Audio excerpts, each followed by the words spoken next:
So I was happily sitting down watching a Jordan Shanks video. He's an amazing Australian journalist, documents truth about politics. The only one in Australia, I think, actually, who is. Independently. And I get taken on rabbit hole on YouTube. There's a couple of videos I feel I need to watch, which are gonna like trigger me or activate me or stimulate my brain, and take me on a fucking dimensional travel into like realms of unexplored areas of concerns of humanity, possibilities for humanity, gauging the kind of collective viewpoints of where we could be going. Potentially it could be just rabbit hole, dead ends, but the two videos I want to watch after Jordan Shanks, Grimes and Lex Friedman podcast. Grimes doesn't often do like podcasts with people, and I found she's done podcasts with people who weren't really that interesting, but Lex Friedman is interesting for people to do podcasts with. They talk about topics of physics, alien AIs, virtual realities, sci-fi topics, morality, religion, philosophy, quite in-depth discussions for people who are able to have opposing opinions on deep matters of humanity, but are able to do it in a civil way where they're both like conversing and not opposing and discussing and pulling apart topics that are really deep, intense topics that I also like to pull apart. He's had Elon Musk on there a couple of times. He's a fan of Elon Musk. Now he's got Elon Musk's Mrs. Grimes, AI Advocate 2022, on there, and she's I've already just seen a little bit of the snippet of the text of what she's saying, and she's come up with her own term called Homo Techno, which is this version of Homo sapien, us, this generation, a little bit more technologically minded because we've had our minds moulded with technology more so than previous generations. You know, like gearing us up to be like semi like enhanced with robot technology. Yeah. So this is why I think sometimes Elon Musk has been infiltrated and Grimes been infiltrated, because back in 2008 she was an earth warrior goddess with swords, mythological fighting, like how I am now. And now she's like this advocate for AI, and advocate for space exploration and colonization, and advocate for this kind of like moving into transhumanism, which spiritually to me is fucked. There's obviously going to be some benefits about being transhuman with robotic technology, yes. But in the grand spiritual scheme of things, we're human, we need to stay human. We're already getting the human sucked out of us. We don't need to be moving into trans fucking humanism to have an enriching, evolved life. You know, maybe we're going to have to be robots in the future to survive on Earth, because we're going to be having to breathe in synthetic air, and we won't be able to have fresh water anymore, fresh food and nutrients. We're going to have to become half robot just to survive. You know, so I want to try and protect that future. I feel like there are some movement and shakers in that area, such as Elon Musk and Grimes. Obviously, she's Mrs. to Elon Musk, meaning she would have great influence and impact on his life, views, pathways. It's almost like I see her as my enemy, but at the same time I admire and respect her, like, for just being a fucking zany artist. I think she's a prophet, like me. She's done some freaky things in her videos, I think, that are on a different dimensional level or magic.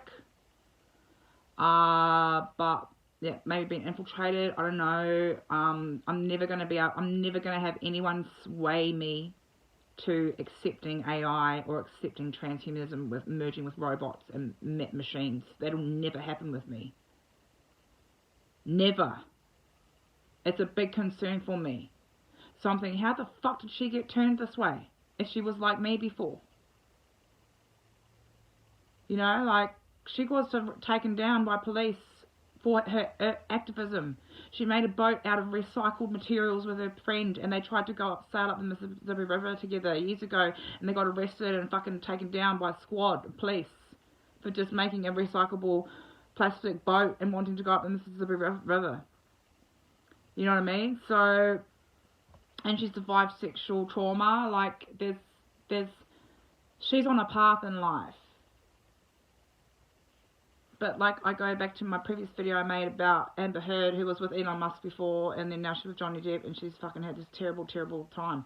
So, that's one video I want to watch. I want to hear Grimes talk to somebody for 2.5 hours. I want to dissect her fucking brain and her agendas. And then the second one is my Viking go-to, my Viking historian, R.F. Hager. Hello, my dear friends. I hope that this video finds you in good health. You know, like, he's very, like, he's made a video called How Resilient Our Ancestors Were, which I'm like, fucking oath. I love this. I like to make videos too about how resilient our ancestors are. We got to stay connected to them, guys. We can't forget them or lose track or hope, you know. So I'm going to watch those two today. Hope they don't have a psychosis.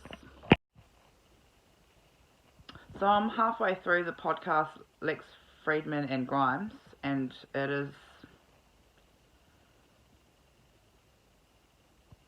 forcing me to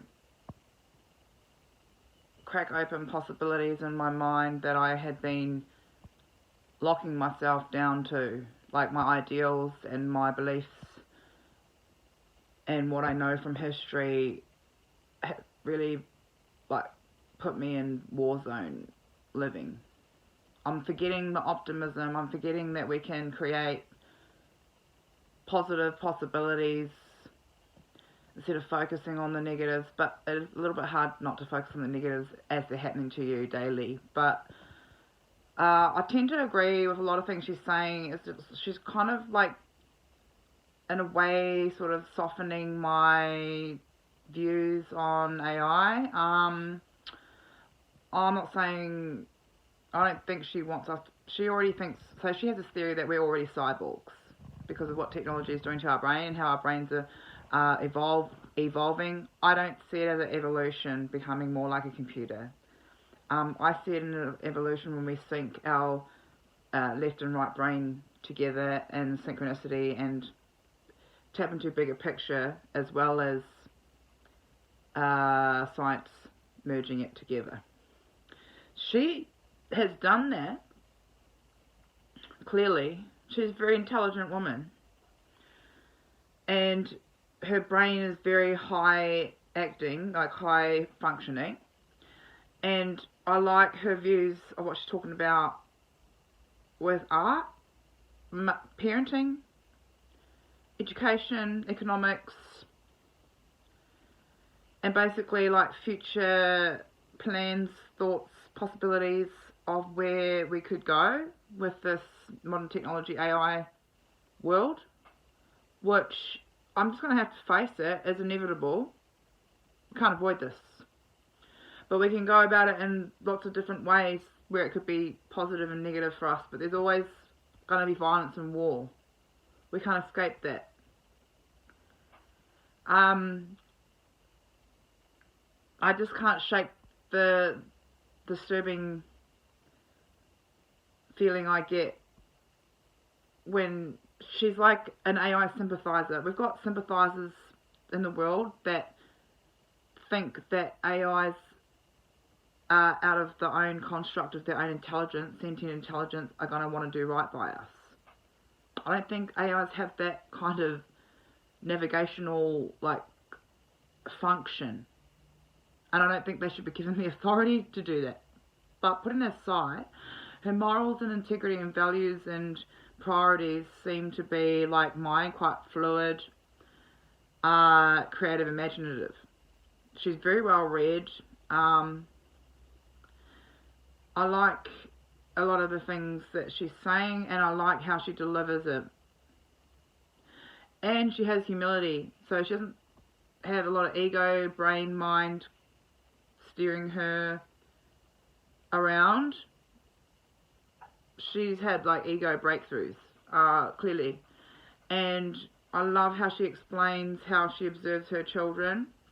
And I love how she wants to, like, create more art that's similar to, like, Totoro, Japanese anime children's movie, She wants to like maybe in the future make more stimulating art like that, because she's noticed that it's been really effective for her kids age 1 to 3, which is the time when she's been observing in her own kids the emergence of their consciousness.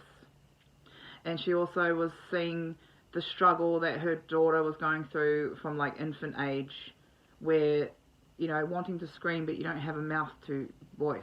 So like babies are like souls stuck in like immovable jelly fucking bodies, like prisons, not being able to express their needs and wants, getting overstimulated mental input, and also their brains are fucking rapidly growing and learning and developing in that short space of time. And she's saying it's lucky we don't remember that, because that actually sounds really traumatic. It's not until they get a bit more muscle control and like learn words and are able to have more autonomy when they sort of, it starts to become less traumatic for them as a consciousness in a human body. So I feel like she really is an advocate for consciousness. I'm advocate for heart. So I respect her. I do think though, like, maybe I shouldn't be having a say about what consciousness does, because I'm more of an advocate for heart and gut, subconscious and instinct. There's all these components into a human that throughout history have been like going up and down on the evolutionary development scale. And she thinks that we're actually way so highly evolved now with our consciousness. Okay, it's true. And she believes we should be mixing consciousness with machine, which I don't believe. But she knows a whole lot more about the topic than I do. So respectfully, I have to just be humble and listen to what she has to say about it. I'm not in charge of the souls and the consciousness. I've said this in my mythology videos. I'm not with that group.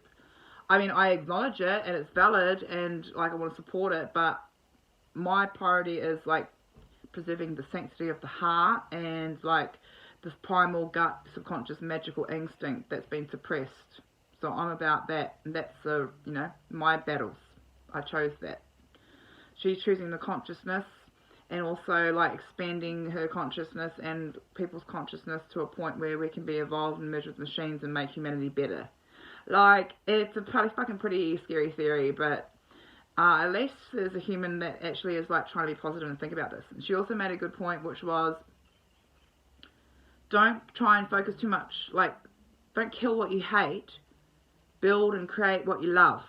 So I keep going on about these fucking corrupt systems and these evil fucking syndicates and these cohorts and these agendas and these, you know, could be up on different dimensional levels of evil. I'm just battling that all the time, and it's a pretty fucking scary battle where you feel hopeless a lot of the time. And she's saying like redirect the energy instead of like trying to attack the enemy, or like an example it would be, instead of trying to like get rid of oil companies because it's bad for the earth, come up with better, innovative, creative, imaginative ways where you can get sustainable energy or make sustainable transport that doesn't need oil. Making oil obsolete, it eventually won't be economically viable to be using oil. So we need to break out of the like attacking oil industries and start using that energy in our brains, or fostering that kind of optimism in our children, who are the future generations who are going to be inventing this sort of technology, encouraging in them to come up with innovative ways out of this. So misdirect the energy. I respect that. I like that. I see what Elon Musk sees in Grimes.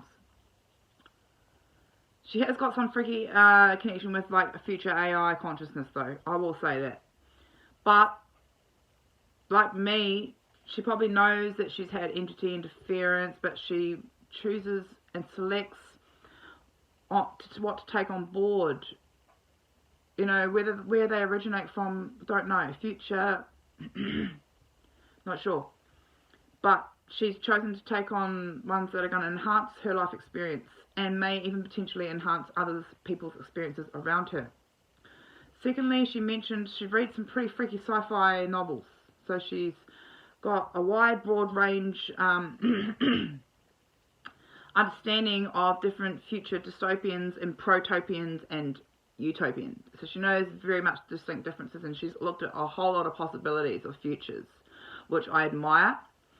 And she says that there's one particular sci-fi book that she read where, like, it's called Protopian, which is kind of like between dystopian and utopian. It's a bit more realistic utopia, where we're like coexisting with sentient AI machines, biological beings, and robotic AI beings coexisting, kind of in a kind of harmony. Okay, so I can stretch my mind to that. And then she's saying that some political factions in this sci-fi book, you know, and like don't discount it just because it's fiction, because life imitates art. Okay, and the one thing that's going to be left behind when humans die is going to be what we're leaving behind in the art and the structures. So it's valid. She's saying that this political faction in the future in this book have created like an artificial hell where humans' soul, consciousness or memories go into this eternal artificial hell where they get tortured for eternity in a kind of simulation artificial hell. I've imagined this.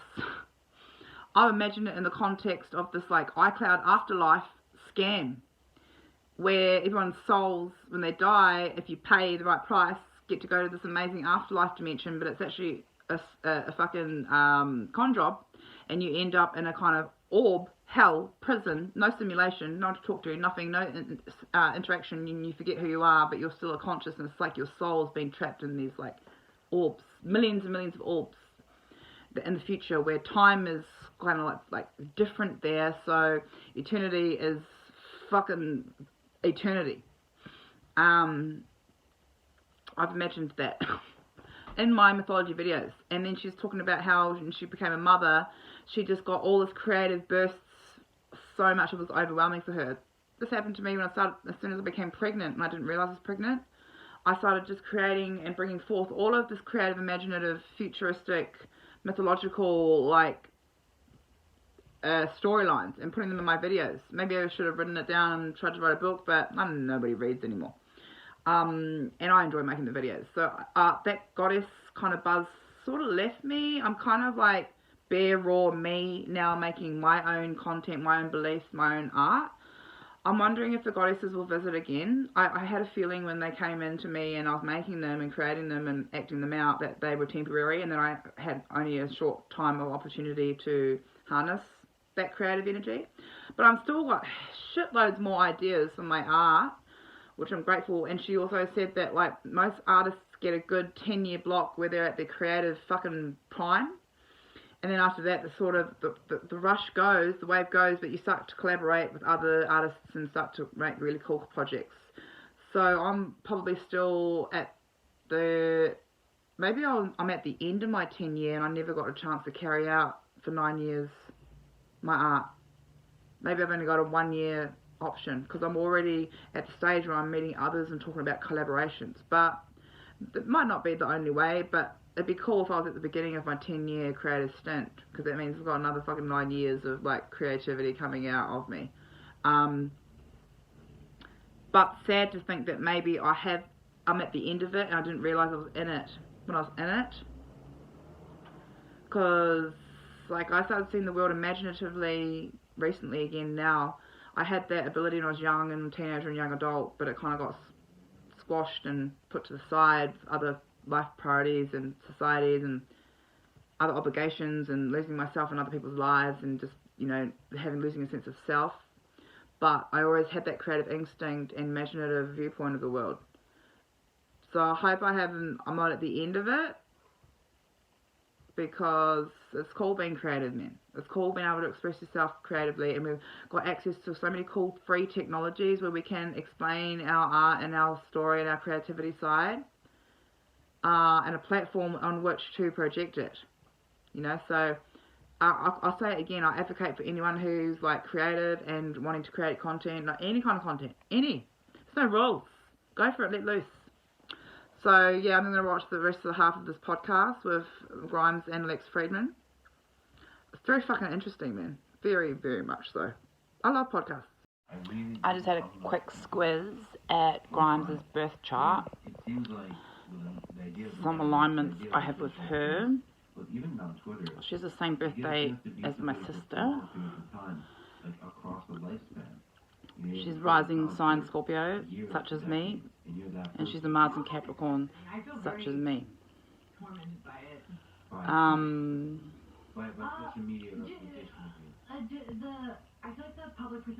So yeah, I feel like maybe that's easier for me to get her. I find it kind of disturbing. It's one of the things that's me from like wanting to keep making art. The way she talks about herself is interesting. It's the way that I talk about her as well. I've completely lost control of the narrative, and the narrative is, some of it is my own stupidity, but a lot, like, some of it has just been like hijacked by forces far beyond my control. Yeah. You know, I kind of got in over my head in things, like I'm just a random indie musician, but I just got like dragged into like geopolitical matters and like financial, like the stock market and shit. And so it's just there are very powerful people who have at various points in time had very vested interest in making me seem insane, and I can't fucking fight that. First of all, I'm like artificially more famous than I should be, but like I should be like a weird niche indie thing, and I make pretty challenging. I do challenging weird fucking shit a lot. Yeah. Things, and it's just I should not be. It's too jarring for people, and the contradictory stuff, and then all the by association, like you know, it's like I'm in a very weird position, and my public image, the avatar of me is now this totally crazy thing that is so lost from my control. So very introspective. She's got a lot of self-insight. Although I guess I can relate to that, seeing we're both rising Scorpios and Mars and Capricorn. But I think Mars and Capricorns, I've met other Mars and Capricorn women, it's like we are called to battle in life. Like that's part of our mission. So she's been called and pulled into all these like geopolitical, financial, economic things, and then her being with Elon Musk has just catapulted that expectation of the public of her. She's just a trippy artist at the end of the day, but perhaps she should just stick to being a trippy artist and not a fucking economist. I think she knows that, but she kind of can't help it because she's like had kids with Elon Musk. So she's in this fucking mission with him. I firmly believe that's been aligned. I just believe that. I'm going to end this analysis now and enjoy the rest of this podcast.